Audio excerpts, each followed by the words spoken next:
Okay, good evening, everyone. Broadcasting live from Stony Creek, Ontario. August 10th.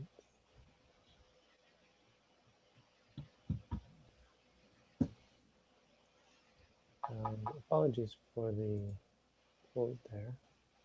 Seems that it was, there's some error in the formatting. I'll have to figure out how to fix that. Right here we have another quote about teaching. These aren't my quotes. These are quotes from the book Buddha Vachana, translated by, and chosen and translated by Venerable Dhammika. It's a monk who lives, I believe, in Singapore. Not quite sure. Anyway, seems like a very nice monk, and he's put together this very nice collection. This is on teaching. Basically, the idea is that one should teach if one is able to. If you're not a very good teacher, well, if you're not a very good teacher, see, the interesting thing, or my take on that, is teaching like practicing is a skill that you learn. I've been giving talks been teaching the Dhamma for many, many years. Really teaching about 10 years, 10 years. 10 years. Which is, a long time, and it was fairly early on in my life as a Buddhist. And it was pretty bad in the beginning. I gave talks. When I first set out on my own, I went up to, I had some problems at the monastery, my teacher's monastery. And so I went up to Doi Suthep, which is above the city of Chiang Mai. And that was great in many ways, because Doi Suthep is a tourist attraction. So you get, I guess, hundreds of tourists a day. Lots and lots, maybe more than hundreds, I don't know. You get lots and lots of tourists every day. But then they come up at around sunrise. Sunrise, you get a few people, the brave ones, because the view is awesome. And then they stay until sunset. So during that time, the monastery area is very crowded and busy. But it's in the middle of the rainforest, and the monastery is outside. No one ever sees the actual monastery. And it's incredibly peaceful and quiet. It's just, and it's cool. It's really an awesome place to have a meditation center.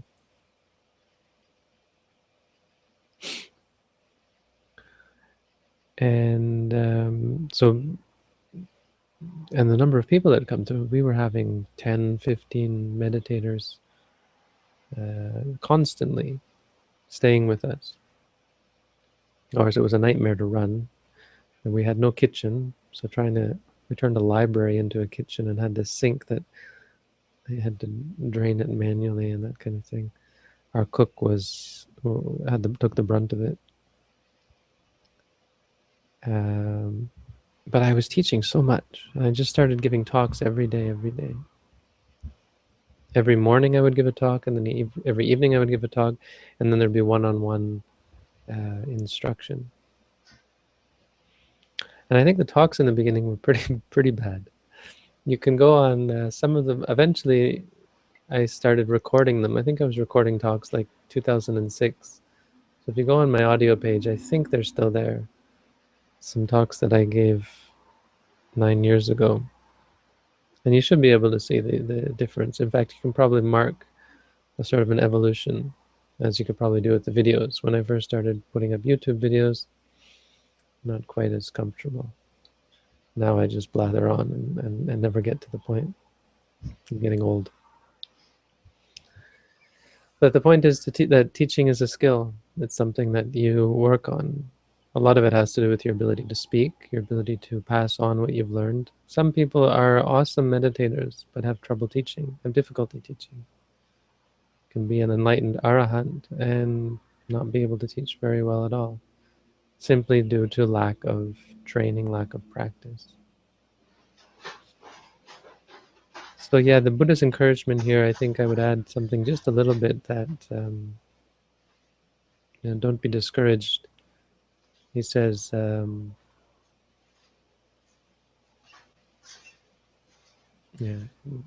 light up the Dhamma, let the banner of the sages. So it's good to teach. If teaching well is good, this is basically what the Buddha is saying. So my point would be, even teaching poorly should not lead one to become discouraged, because teaching well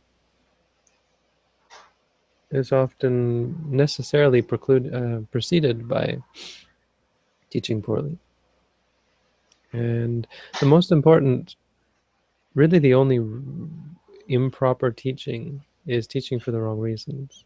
If your heart is in the right place, there's a story, we'll probably get to it in the Dhamma.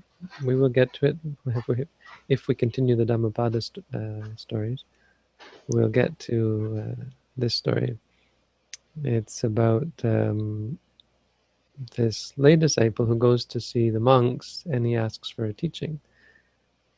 And he goes to see Anuruddha first, I believe.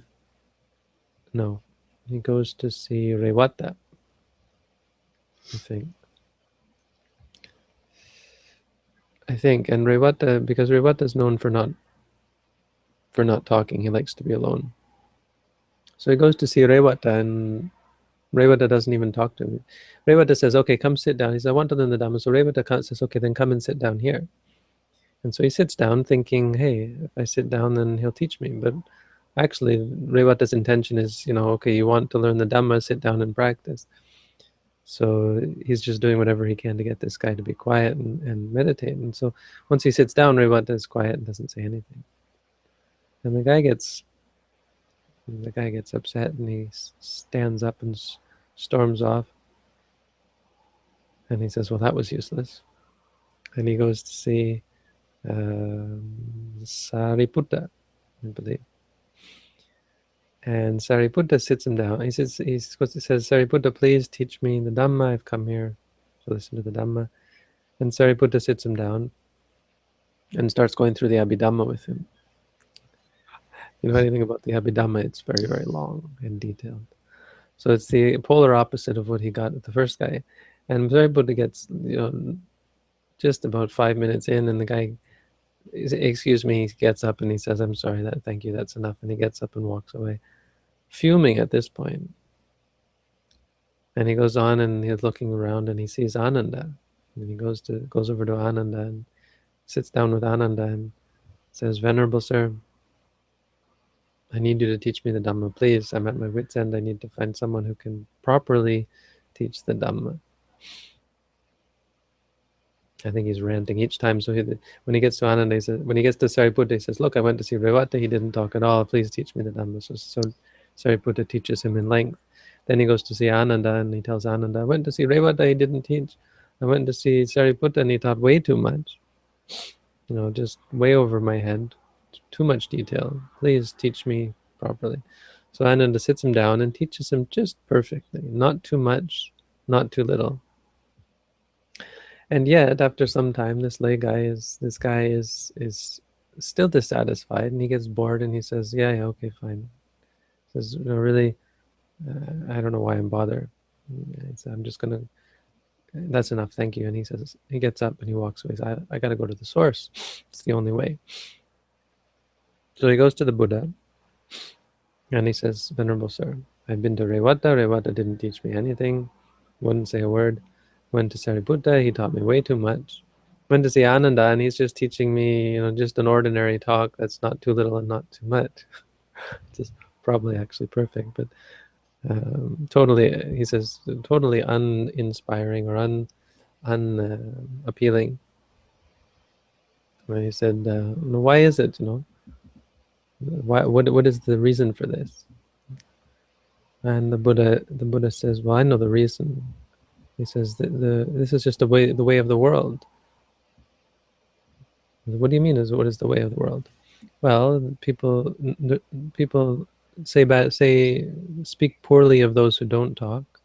They speak poorly of those who talk a lot, they speak poorly of those who talk not too much and not too little.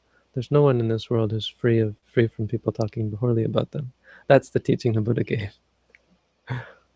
Natti loke anindita, anatti loke anindita, or nindita, I can't remember. No one in this world is free from ninda, free from people speaking poorly about them, dispraise.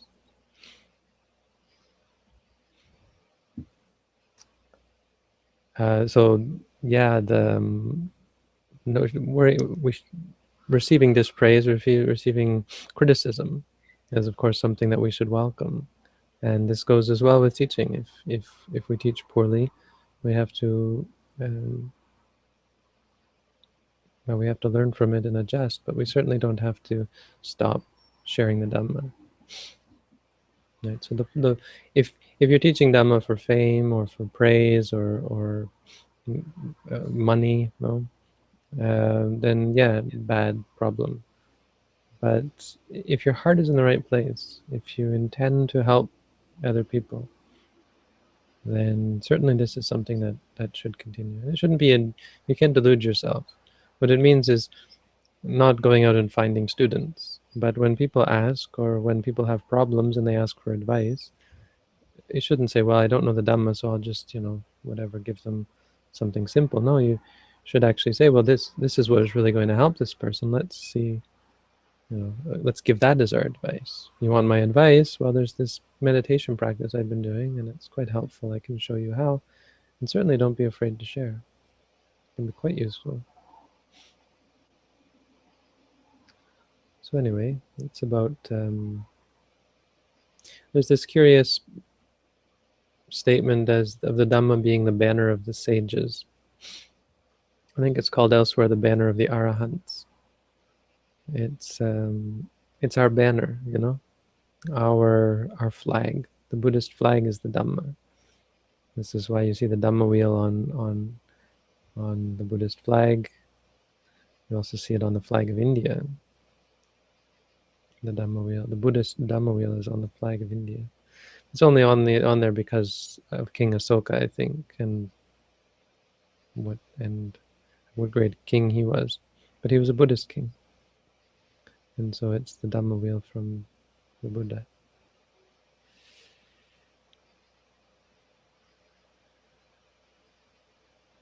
So that should be a clear message from Buddhism, that we don't hold the Buddha as being our object of what we put forth. It's the Dhamma, which is interesting. It ties in with the idea that there was never a Buddha statue in the time after the Buddha, even, and certainly not in the time of the Buddha, but after he passed away, no one wanted to make a Buddha image. And in fact, there's one passage that someone pointed out that even suggests that the Buddha was against it. He said it's a bad thing to do because it's necessarily going to be based on imagination, right? When you see an image of the Buddha, it right, brings up imagination. It leads to your own extrapolation. It's not exactly in line with reality, or it's not strictly real. You see an image, it's actually just a stone or cement or whatever, gold or bronze, right? And it's not actually the Buddha. So the object of focus should be the Dhamma. And when you take the Dhamma as your object of reverence, then you get much easier to get close to reality, because you're dealing with the teachings, you're dealing with concepts and ideas, views, beliefs, not beliefs, instructions, these kind of things, useful things. Buddha statue, not so useful. Useful, but useful on a limited level. So I'm not suggesting that we get rid of Buddha images. When I first started practicing meditation, a Buddha image was very helpful to me because I was really messed up. I was crying at 3 a.m. I woke up thinking, okay, I'll do some meditation. I'd had a horrible time meditating. And halfway through my course, I was ready to quit. Went to sleep, got up at 3 a.m. thinking maybe things will be better. Started meditating, same problem, same craziness in my mind, couldn't take it, and I just stumbled out in the dark and wandered over to there was this bamboo hall. Yeah, and there was a light on, and the light was over the Buddha image, and I just saw this Buddha image, and it just lit up for me, and I went straight over and bowed down to the Buddha. Wasn't even really into Buddhism, but at that moment, I would say I became Buddhist. I just gave myself over to the Buddha, and I said, I did they'd given us this paper with the refuges, and I took the 3 refuges again, because I had been, been trying all sorts of things. How can I succeed in this practice? And one of them was to read this sheet. And so I had actually memorized Buddhang Saranang Gacchami, Dhammang Saranang Gacchami. And it really gave me that sort of faith and confidence that allowed me to continue in the practice. So they asked me, I was bowing down in the next morning. That morning I was bowing down, but I was so happy, I was so confident because I just given myself over. It was no longer about me or anything. I'm not suggesting this is correct practice. This was still fairly diluted, ideas, but went and I bowed down, and the teacher, he looked at me because I wasn't even pointed at the Buddha image. I remember this day, got in there, and I just bowed down straight ahead in the room, thinking of the Buddha. And he looked at me and he says, who are you bowing at? Because he was to the one side, the Buddha image was to the other side, and I was just bowing down. I didn't even think about it. I was just bowing. And I said, I'm bowing down to the Buddha. And I don't remember how it went after that, but I just remember that feeling of having such great appreciation and devotion. So this is what theists have. This is what other religions have, and this is what we've adopted as Buddhists. It's quite useful on a preliminary level to have that kind of faith and devotion, because it gives you the confidence. Confidence is a positive state. So if it's based on your deluded confidence in a stone image or a bronze image, then by all means, good way to establish your mind. And it's more than that, the thinking about the Buddha is not delusion. It's awesome to think about the Buddha. This is what we're studying right now in the Visuddhimagga. Studying the Buddha is an actual meditation practice, and it's quite useful. It's incredibly powerful, deceptively powerful. I would say if you've never practiced it, you don't realize. The Buddha said if you think about him and you recite Iti Piso, Bhagava, and so on, thinking about the qualities of the Buddha, immediately any fear that you might have will disappear. And if you don't think about the Buddha, think about the Dhamma or the Sangha, one of these 3 things, because they are so pure. They actually have an incredible amount of power that is deceptive. You wouldn't realize it. You would think, well, okay, maybe a little bit of confidence, but no, it's actually quite powerful. It can be quite powerful. Even just Namo Tassa, there were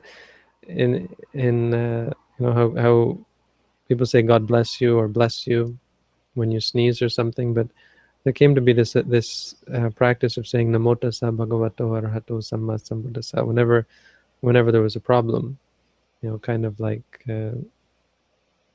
bless you or something, to ward off evil. So there was this woman once, a follower of the Buddha, and she was serving these Brahmins. Her husband was a follower of the heretics, the other religious people, and she was obligated to feed them, and so she went out to serve them with this big pot, and she tripped over the carpet, and as she was falling, she said, Namo Tassa Bhagavato Arahato Samma Sambuddhassa. Apparently this is what she said. And the Brahmins just were fuming, because they what is this heresy? What is she doing? She's not saying like God bless you or something.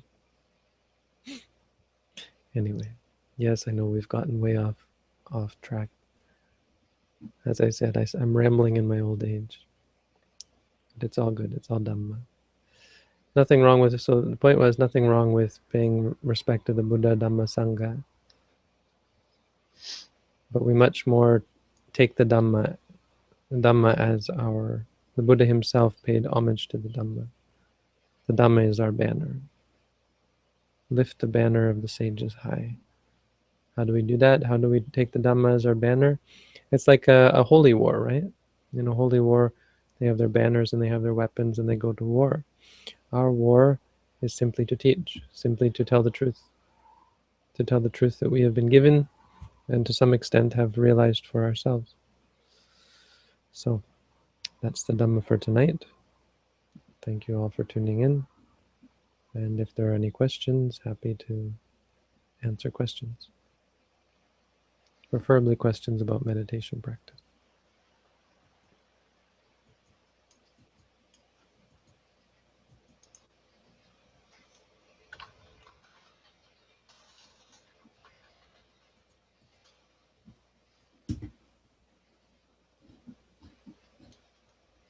Does the website crash sometimes and just stop? It wasn't updating there for me. Now it's updating again. I had to reload it for it to update. It's not good.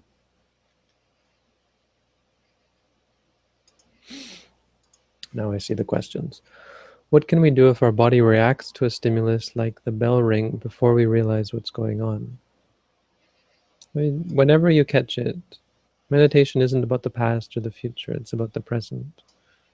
Whatever happens at the moment when you are ready to be mindful, catch what's there now. Don't worry about what was happening just a second ago. So if you've reacted already to the bell, be mindful of the reaction. So mindfulness is about not reacting. But if you've already reacted, it's about not reacting now to the reaction. So don't worry about what it was. Just focus on now. How am I going to react to it?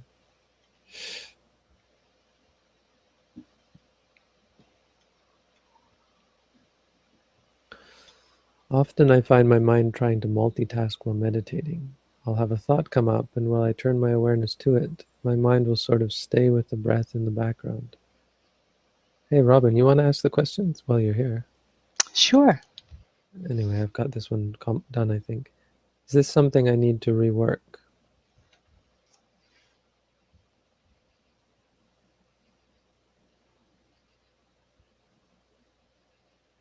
Yeah, I mean, it's a sign of distraction. It's a sign that your mind is not focused entirely. But it's not exactly something you have to be concerned with, or you have to, or not something to be seen as a mistake. It's something to be seen as an experience, and so to be mindful of that. When you notice, because this has happened, you've gone to the breath, is it? You've gone to the thought, but then your mind is still with the breath. So go to the mind and then to the thought, and then the third thing arises is the awareness of this. Oh, my mind is moving back and forth between these two things. That third thing is actually the most important at that point, and that's what you should focus on. Once you're aware, you realize something is the case, then you should focus on that. Say, for example, knowing is a good catch-all. It just means you're aware of the knowing, that this is a knowing, an awareness of something. Oh, it's like this or it's like that. That awareness you should catch up, because the awareness can lead to this doubt and questions. Oh yeah, what should I do about that? You see, but you didn't have to go there.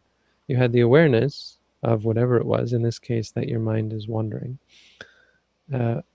And that is an experience. You can say thinking or knowing. But if don't do that, you'll react to it and you'll say, oh yes, what should I do about that fact, right? So it's a chain you've created. That's what we tried to break up. We tried to change. Okay, go ahead. In one of your videos, you said many of those who take precepts disrobe after a week or two. What is it that people think ordination will do for them that causes them to take it on lightly and then discard it lightly? And why doesn't it do that for them? Oh, I see. Right. Well, people tend to think that once you ordain, you become free from all the problems of the world. I mean, really, what's in their mind is it's an escape. It's like, oh, this is so much suffering, how can I be free from it? Ordination doesn't do that, I think. I mean, it does free you from things, but it doesn't free you. What it doesn't free you from is your aversion to things. And that's the real problem. So you become a monk, and it's a solid idea, wanting to escape the world, wanting to be free from the need to get a job, need to be socially active, like socially involved with friends and so on, the need to use money, the need to worry about, not exactly the need, but the worry about things like clothes and food and status and all of this. So becoming a monk, sometimes you don't eat, you go without food. Sometimes you don't have a choice what you're going to wear. Many things. Times where you have to go without soap, or you have to go without um, toothbrush. Many things. So that's awesome. The desire to give up the worry about those things and the need for those things and the constant seeking out of all of that. Awesome. But that doesn't say anything about who you are underneath. So a person can have this desire to be free from that, which is good, but they can also be full of lots and lots of greed, anger, and delusion. And that's really what it comes down to. So it doesn't actually have to do with the wrong idea, I don't think.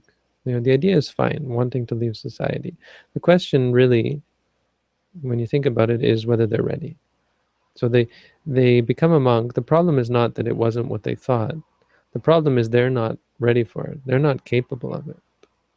They're too caught up, and they just can't do it. That's what happens for the most part. And along the path of realizing that you can't do it, there often arises excuses like it's not worth doing, basically. This is wrong, that's wrong, the monastery that I'm at, this is terrible. I mean, that happens wherever they are. That's not an excuse on my part to say, oh yeah, our monastery is terrible, but I'm just saying that people are using it as an excuse. No, that's a common excuse wherever you go. It's easy to find fault when you're looking for it. And certainly it's more difficult in a place like I've had students ordain. I had one student ordain in Winnipeg, and that was really difficult because it was just me and him in a house. So for him, not easy. But he eventually went to Thailand into the forest and disrobed anyway. He took full ordination in northeast of Thailand, in the perfect place, and still couldn't take it. So I'd say more often than not, that's just an excuse. Because becoming a monk is really, part of it is the determination that no matter what, it's not conditional. I'm not going to say, well, I'll stay ordained as long as it's comfortable to do so, or as long as people bring me food every day, or that kind of thing. As long as I get to live in the forest, as long as this, as long as that. So the point being that even a monk can be here in the city, because that's not going to stop me from being a monk. Anyway, really, I think it comes down to, it's not easy. You have to really want it, and I don't know, I think I was a monk in a past life. For whatever faults I may have, being a monk is the ability to be a monk is not one of them. Inability to be a monk is not one of them. And for some people, it's like that. The ones who stay, they were born to be monks, it seems. If you weren't, it's pretty easy to disrobe.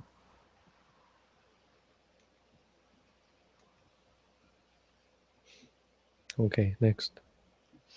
When noting bird calls, I'm not sure what to do in between. Should I pick another sound or put my mind on all sounds as if they were one? Can do, either way. It's not really important. Important is where your mind is. If your mind is on the sound, that there is sound, you can just say hearing. Because in the end, it's only your brain the processing in your brain that is able to separate them. The raw experience is just sound, right? And so you don't have to differentiate, but you can differentiate. And part of that can be noting the perception. If you perceive something to be a bird, you can say perceiving or knowing that it's a bird, knowing, that kind of thing. But it doesn't matter whether it's specific or whatever it appears to you as. And that'll change. You see, meditation has to be very flexible. So one moment it's like this, the next moment it's like that. One moment it's the whole sound, next moment it's one sound.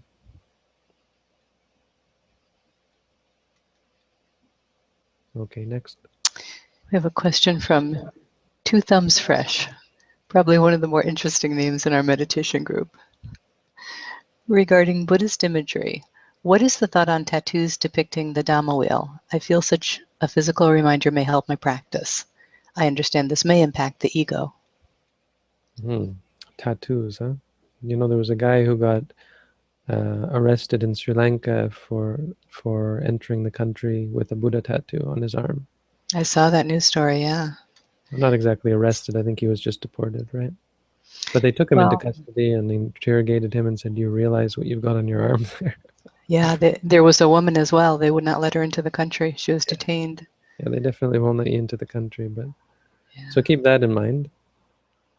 Also, we had one meditator who had a woman with blood, like a vampire or something, with blood dripping out of her mouth, and a huge cross tattoo on his arm, like a Christian, I don't know, Catholic cross, huge. And he wanted to ordain as a monk. And we probably shouldn't have let him, but he actually did ordain as a novice. Not for very long, ended up disrobing. So there's those concerns, because it's not exactly against the rules to ordain with a tattoo, but it's, and lots of monks get tattoos anyway. So. My teacher has tattoos from when he was very young. You can see them very, very faded. They've got to be 70, 80 years old, 70 plus years old now. Wow. Bhante, do you think the Dhamma wheel would be the same as an image of the Buddha in Sri Lanka, as far as being objectionable as a tattoo? Probably not.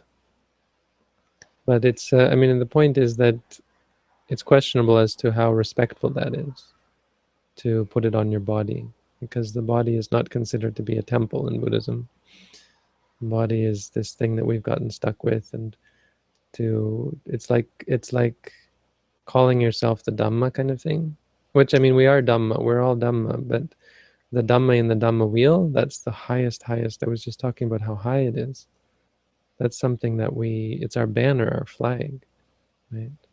So to put it on your body, I mean, take, for example, suppose you put it in your inner thigh, which is apparently a place where people put tattoos. This is a crass example. That would be awful, right? You would be like, oh my gosh, that's distasteful. The reason I bring that up is there's a reason why, because the body is not the banner, the body is kind of, so then it's just a matter of degree. Well, obviously it's better if you put it on your arm, or it's even better if you put it on the top of your head, and that's where many Buddhist monks will put an image of the Buddha here and all sorts of Buddhist Dhamma writings here, and it's protection. Now, there's monks who have their whole skull tattooed, and on their back they put them as well.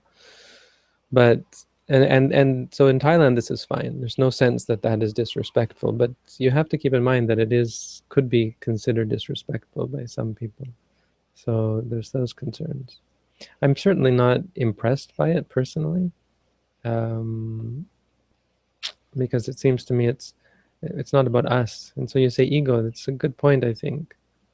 I don't think there's anything really wrong with it. Go ahead if you want to do it, but it's not something I would recommend. I would rather, if you take the conscious decision not to put it on your body for the reason that it is almost like God to us, the truth is our God, that kind of thing.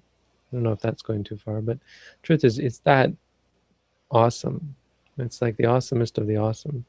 And if you do it consciously and consciously don't get a tattoo for that reason, I would say it can have just as much benefit, if not more.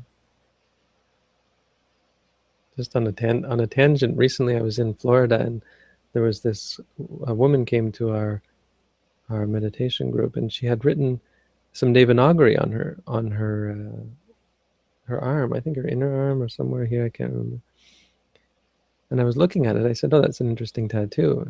I said, "Do you know what it says?" And I was looking at it, and she said, "It says the past, no, the future. The future does not exist."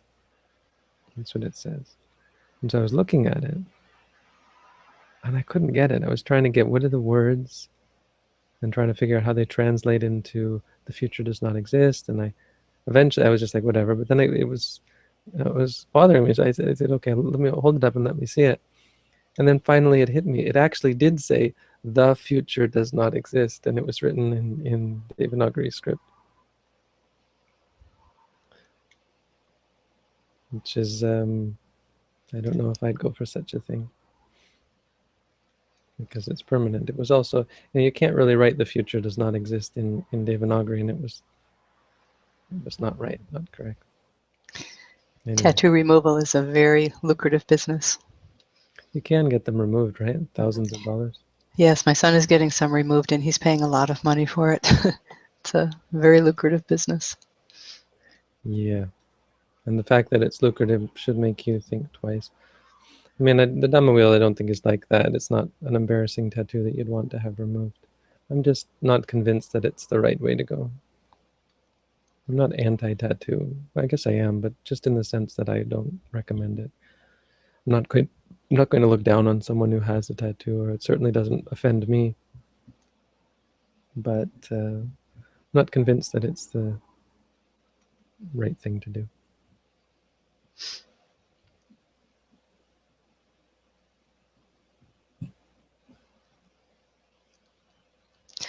Are the Brahma Vihara directly, sorry, it moved. Mm-hmm. There we go. Are the Brahma Vihara directly beneficial to Vipassana practice? For example, cultivated along with mindfulness, or just a cause for good merit in the next life? No, I think they can be directly beneficial. For sure. I mean, they help with extreme states. They're like a guardian. Metta and mindfulness of the Buddha and all of these, mindfulness of death, mindfulness of parts of the body, they're like a means of keeping the mind from getting too far off track. If the mind gets too far off track, mindfulness is no longer possible. So if you lose faith in the practice, you can't be mindful. If you get full of lust, you can't be mindful. If you get full of hate, you can't be mindful. If you become lazy, you can't be mindful. So these four states are guarded against using these four types of meditation. So mindfulness of the Buddha guards against doubts and doubts. Mindfulness of death guards against laziness. Mindfulness of or metta meditation guards against anger, hatred, and parts of the body guards against lust. So they're like the think of, when you plant trees. When you plant a tree, you have to put the cage up and sticks to keep it up. So this is what keeps it growing. The point is the tree to grow. It's not this cage, but the cage helps.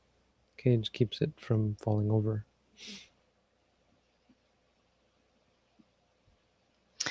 What is the proper intention to have in mind before meditation?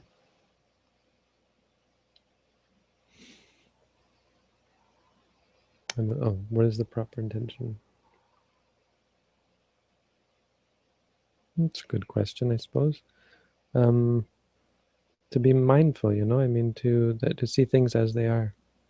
My intention now is to see things clearly, and moreover to cultivate a habit of seeing things clearly. So it's going to be like a training, walking back and forth, sitting still. It's not something that's just going to flick a switch. It's something that is going to change. It's going to become my habit, and then I'm going to expand it into my life so that I am able to see things clearly all the time. That's about it.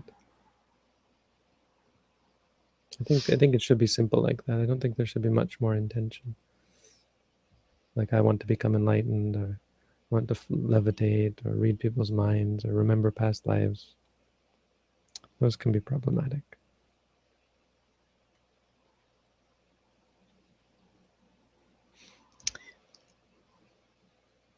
I often feel as though I am living a double life between Dhamma and worldly things. I want to further my practice, but at times my mind takes on a nihilistic approach, and I tend to indulge in pleasures, thinking I could have only this one life.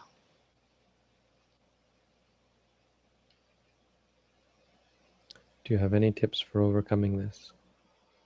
Oh, sorry.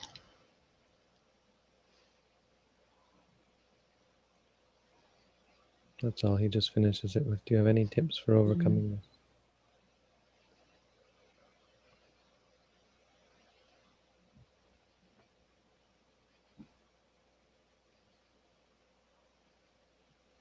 Well, meditate on the pleasures. You know, I mean, that's part of the problem.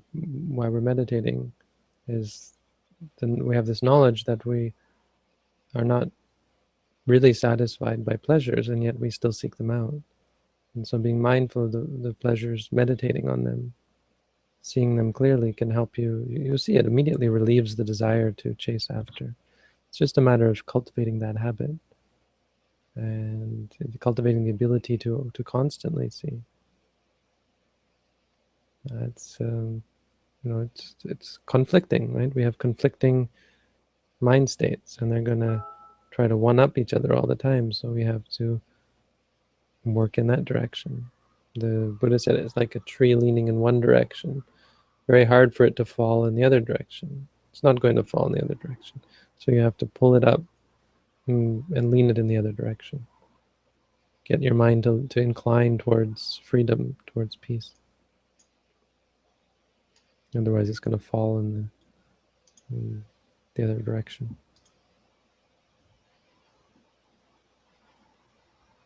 Sorry, not very specific. Basically, just keep practicing.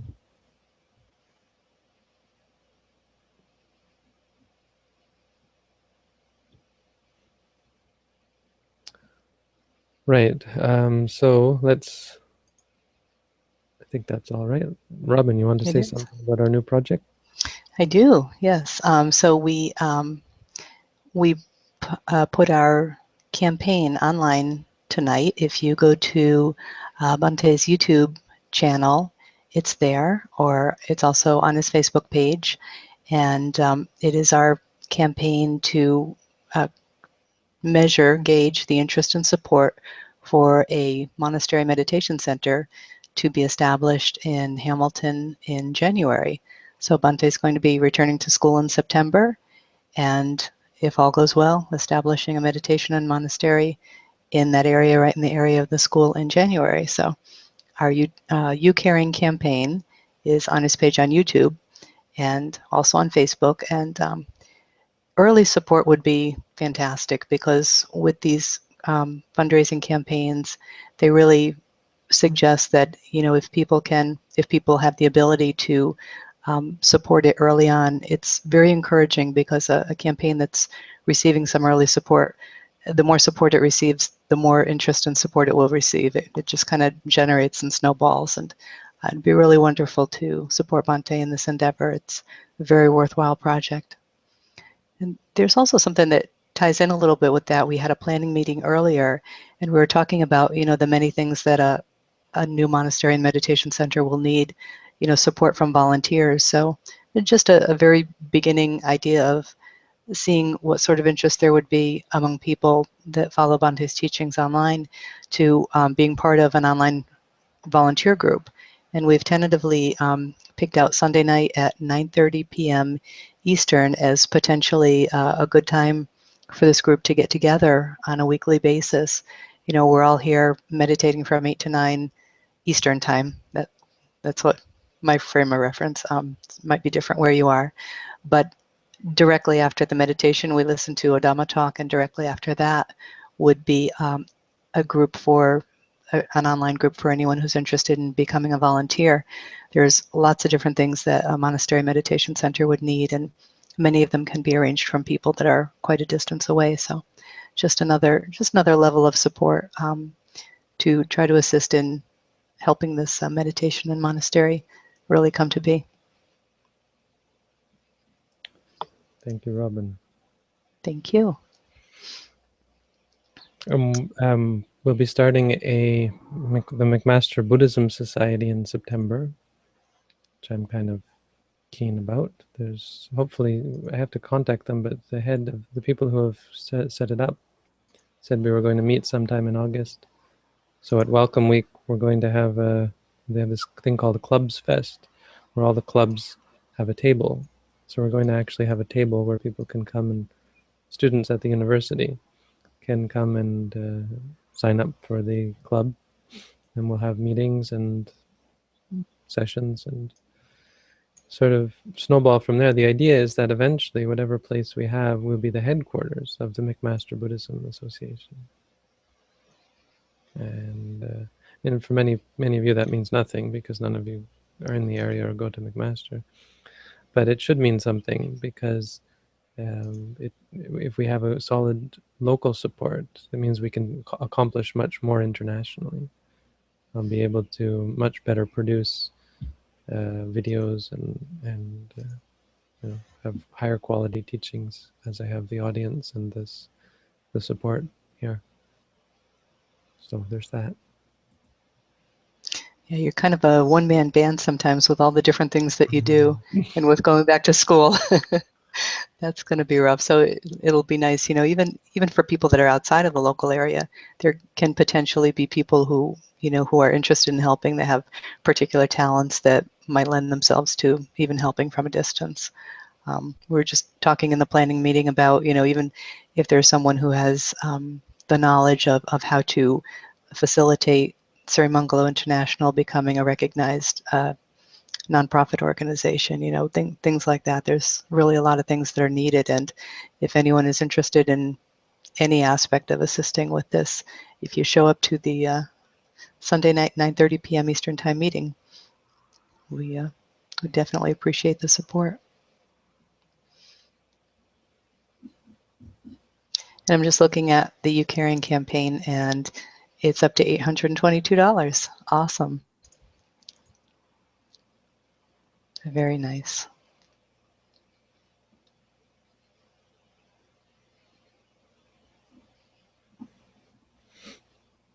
Okay, and with that, I think we'll log off tonight. Thanks, Robin, for helping out. And thank you, everyone, for your questions and for meditating with us. Hope to see you all again. Thank you, Bhante. Be back again tomorrow. Thanks.